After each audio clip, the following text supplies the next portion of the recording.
Sorry, I didn't catch that. Entschuldigung, das habe ich nicht mitbekommen. What is happening here? Was passiert hier?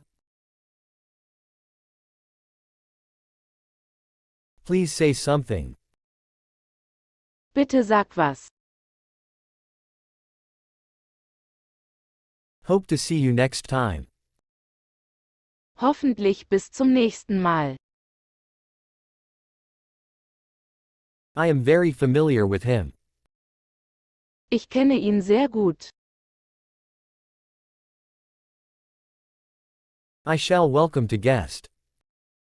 Ich werde den Gast willkommen heißen. Stay within your limits. Bleiben Sie innerhalb Ihrer Grenzen. Think as you like. Denken Sie, wie Sie möchten. Wait for your turn.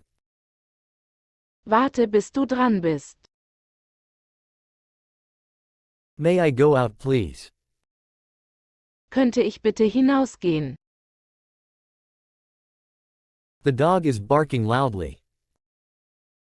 Der Hund bellt laut. We had a delicious dinner. Wir hatten ein leckeres Abendessen. She's wearing a beautiful dress. Sie trägt ein wunderschönes Kleid.